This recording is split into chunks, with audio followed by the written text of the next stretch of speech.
Turn off your lights. Make sure your doors and windows are locked. Things are about to get spooky. Halloween was my favorite holiday growing up. Now I absolutely hate it. By Horror Junkie 123. Warning, there is child abuse in this story. I won't sugarcoat it. I hate Halloween. The cool weather, the creepy decorations, the sound of children giggling as they bounce down the sidewalk. I can't stand it. I know that makes me sound like a Grinch, but hear me out. I have a good reason.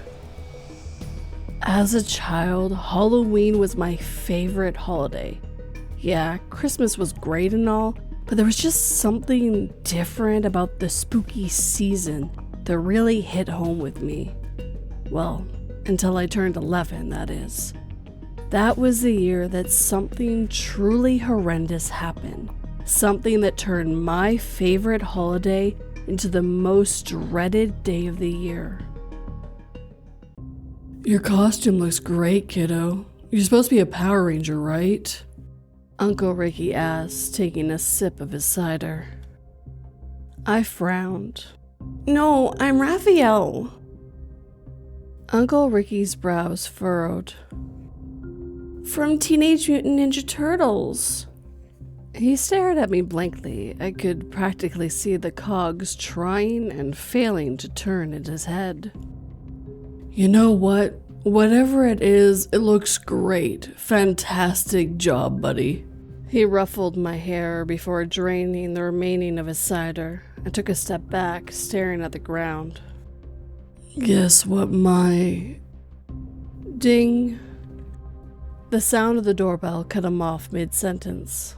That's probably Chris. See you later, Uncle Ricky. I raced to the door and flung it open to find Captain America standing before me. Chris's costume was detailed. From the suit to the cape to the shield, he had it all.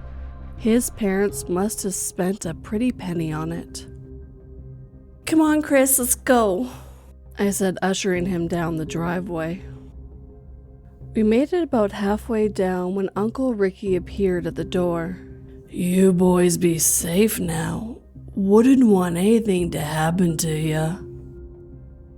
I shuddered. Something about the way he said that made me uneasy.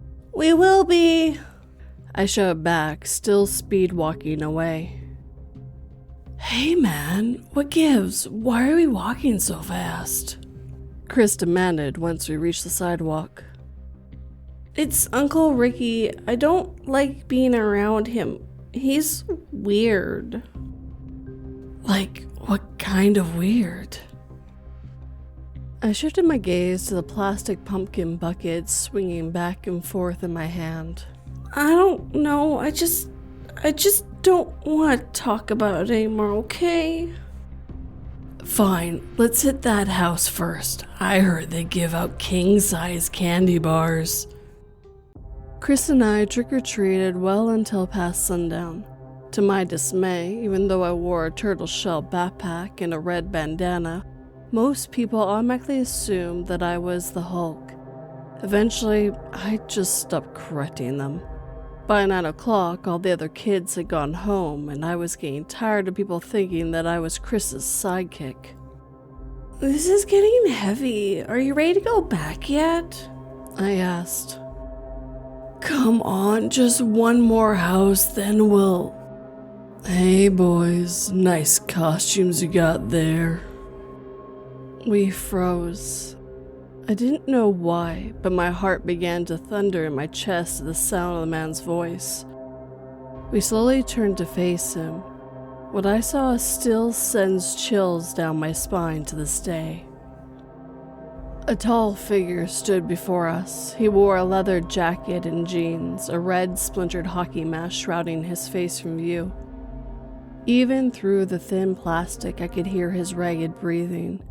The shallow rise and fall of his chest as he stood there, that predatory stare boring into me. that's not what frightened me the most. The man was holding a machete, one that was dripping with a dark crimson liquid. Chris and I didn't even say anything to each other. We didn't need to. We took off into a dead sprint, booking it down the sidewalk. Didn't have to look back to know the man was in hot pursuit. My legs pumped as fast as they would go, and I tried my hardest to focus on getting to safety. But I couldn't shake this nagging feeling at the back of my head. The feeling that if I didn't do something, that Halloween would be my last. "Help! Help us!" I shrieked, praying that someone would come to our rescue. But no one did. The streets were empty, completely devoid of life. If anyone had heard my cries from inside their homes, they could have fooled me. Everyone probably thought it was just some dumb teenagers pulling a Halloween prank. Little did they know, Chris and I were running for our lives. After what felt like an eternity, curiosity got the better of me, and I had a chance to look back at our pursuer. My stomach instantly twisted into knots. He was gaining on us. Adrenaline took over, and I racked my brain for ideas. My candy bucket. I worked all night collecting my bounty, but in that moment, I didn't care. I just wanted to make it home in one piece. I hurled the plastic pumpkin behind me with as much strength as I could muster. I watched as it ricocheted off the man's arm and landed on someone's lawn, spilling its contents into the grass. My heart sank. I was out of ideas. "This way!" Chris yelled, pointing down a side street. My face lit up. We were still out of earshot at that distance, but I could see a woman and a young child walking along the sidewalk further ahead of us. With how far we had strayed from our houses, she was the only chance we had at escaping from that lunatic. Just as I thought we were about to make it out of there alive, the unthinkable happened. I tripped. Time seemed to slow as I went sprawling to the unforgiving concrete. I landed hard, scraping both of my knees in the process. I wailed in agony as tears blurred my vision. I was so dazed from the fall that I had almost completely forgotten about the predicament I was in until I heard the man's labored breathing hovering directly above me. I suddenly felt someone grab my arm and shove me onto my butt. I had never been more terrified than I was in that moment. The fear was so overwhelming that I was paralyzed. I couldn't move, I couldn't speak, I could barely even breathe. My assailant didn't waste his opportunity. He dropped to his knees and began crawling towards me on all fours like an animal, the machete dragging along the sidewalk in sharp, crimson-coated blade clanking against the concrete as he advanced. My breath hitched in my throat as the man loomed over me, mere inches from my face. His dark, soulless eyes stared into mine. He leaned in so close that I could smell his breath. Then, to my horror, he brought the machete up to my neck. My mind raced as he lightly slid it across my throat. My entire body trembled when he placed his fingers to the fresh wound and dipped them into the blood spewing from within. I watched, feeling as if the world was crumbling around me, as the man reached underneath the hockey mask and plunged his fingers into his mouth. "You taste incredible," he whispered, raising the machete again. My eyes grew wide as dinner plates, but this time for a different reason. In a blink of an eye, the man was laying on the ground with a rivulet of red spewing from his scalp. Chris tossed a brick to the ground beside him, pulling me to my feet. I had never been so happy to see him in my entire life. "Snap out of it, we have to go," Chris shouted, tugging me down the street. I glanced at the man one more time before he took off. That scene is one that will be burned into my brain for as long as I live. Once we made it back to my house, I snapped. I cried uncontrollably for hours, and nothing could get me to calm down. Of course, the cops were called, but the man had vanished by the time they arrived at the scene. I was inconsolable for weeks afterwards, and not just because of what happened to me. When I glanced back that one final time, my attacker's mask had slipped, revealing part of his face. The image of my uncle laying there, still gripping the machete, is one that I will never forget. Uncle Ricky disappeared after that night.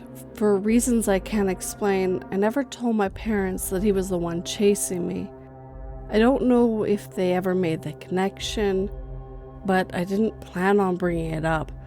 My own memories of the event are painful enough, and I didn't want to relive that trauma. But now, I think I've changed my mind. Because yesterday, as I returned home from the pumpkin patch with my wife and daughter, I noticed something lying on a chair on a porch. My blood instantly ran cold when I saw it. A machete, a hockey mask, and a photo were neatly arranged on the cushion. My hands shook as I rummaged through them. When I picked up the photo and held it up to my face, all the awful events from the night came flooding back. The photograph depicted my daughter playing on our front yard, and on the back, written in crimson, was a note that said, "I really hope she tastes as credible as you did."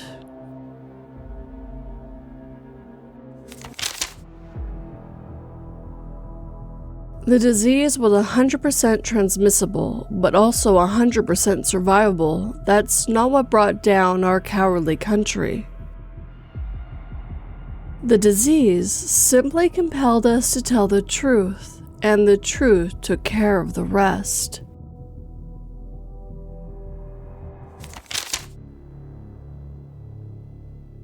We went trick-or-treating in a town that shouldn't exist, by philosophysubboy. Halloween had always been the best night of the year for Peter and me. We were best friends, inseparable since kindergarten. We were the kids who planned for weekends, mapped out every house in our neighborhood, plotted how to score the most candy. We talked about it at school, where the teachers always gave us their fake smiles and said, "Don't eat too much candy tonight." But Peter and I always had one goal: to get as much as we possibly could. We weren't satisfied with cheap treats. We wanted the good stuff, the full-size candy bars, the kind you had to beg your parents for at the store. And as we got older, we started to hear rumors. The kids at school said the next town over, Rosewood Heights, was rich. "They gave out the big stuff," one of the kids said, leaning in close like it was a secret. "Full-size Snickers, Reese's, even king-size sometimes." Peter and I had a look at each other then, knowing what we had to do. But there was a problem. Our parents. They had warned us year after year, no one goes to Rosewood Heights. "It's dangerous," my mom had said. "Stick to our neighborhood." She never explained why, just shook her head and said, "It's not safe." We didn't believe her. Peter didn't, at least. "They don't want us to get better candy than the other kids," he scoffed. I agreed, of course. I mean, how dangerous could it be? It was just another neighborhood after all. The only thing different about it was that they had more money, that's all. So that year, we decided we'd go to Rosewood Heights. We hit every house, and then we come back with bags full of candy. It was foolproof. When Halloween finally came, we were buzzing with excitement.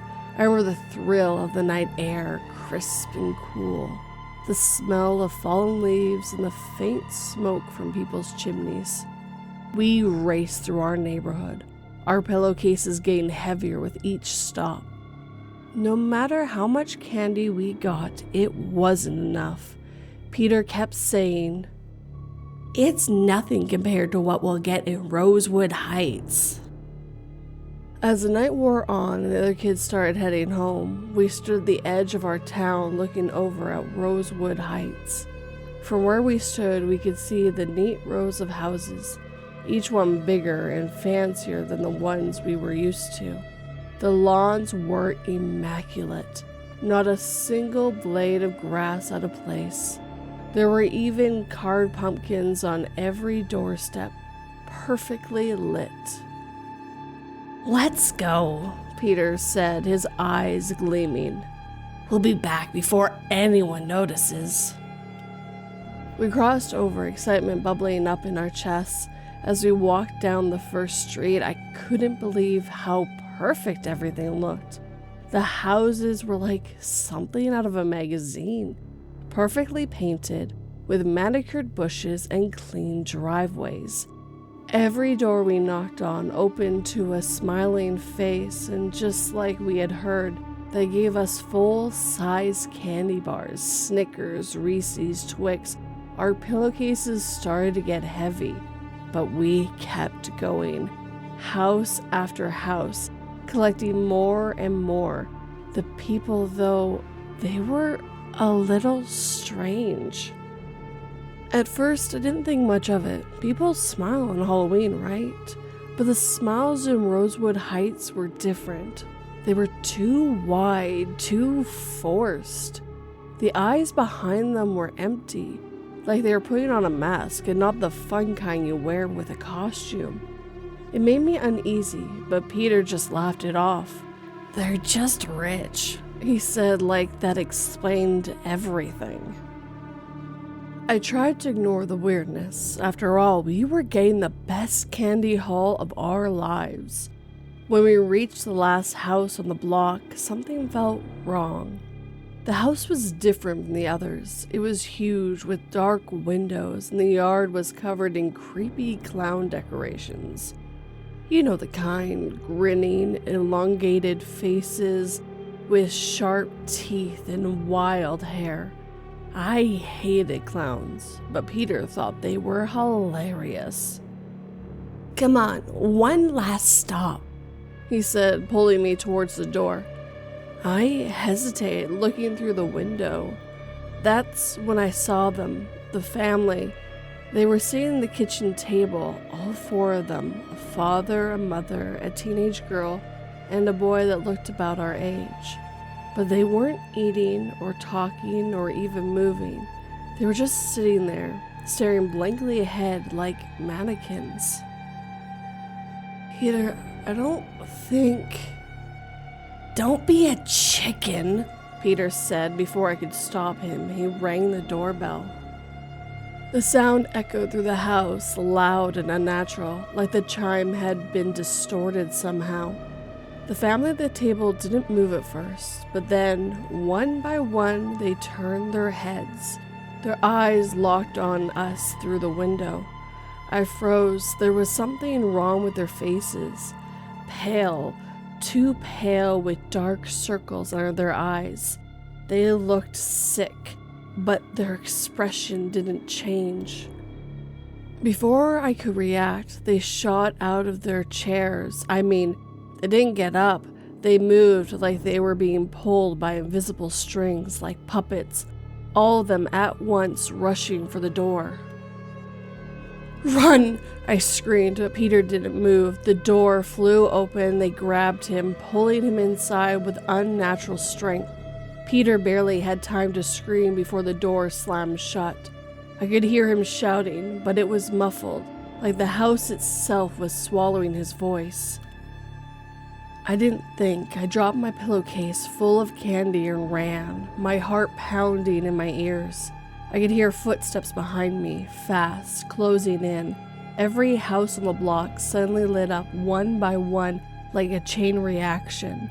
And then the doors started to open, and the people, the same people who had given us candy just minutes before, were stepping out. Only now they weren't smiling. Their faces were twisted like the clowns in the yard, with sharp grins and eyes that gleamed in the dark. They were coming for me. I ran faster than I ever had in my life, zigzagging between houses, through yards, jumping over fences.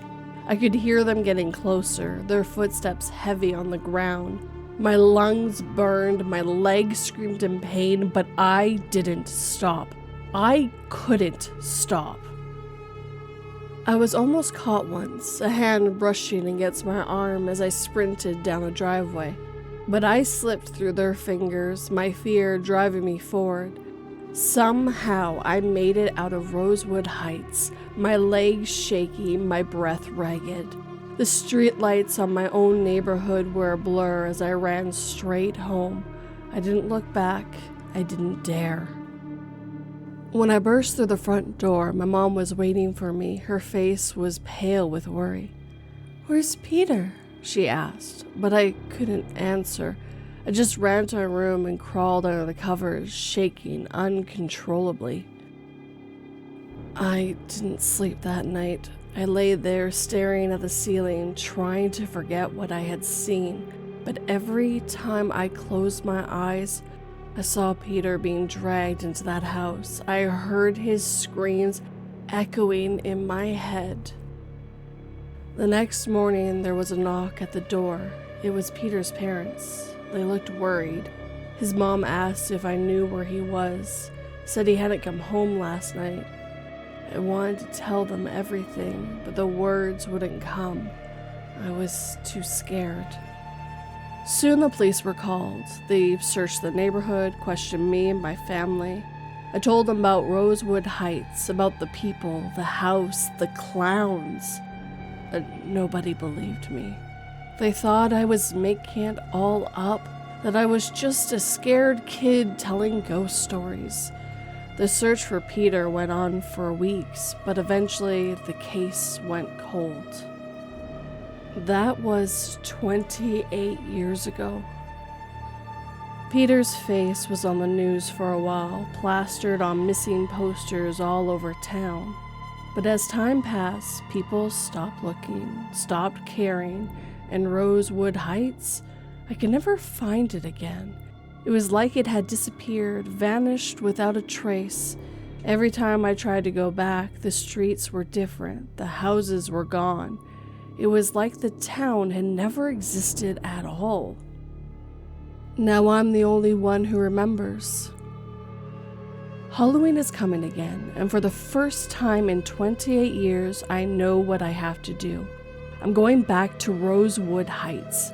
I don't care if it's a ghost town or a nightmare I can't escape. I'm going back to find Peter. Wish me luck.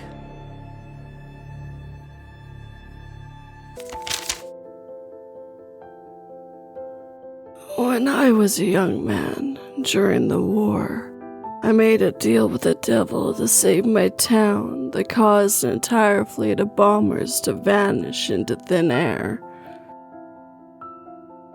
Laying on my deathbed nearly a century later, I understood where those planes went when the clucks and call of long dormant air raid sirens sounded once more.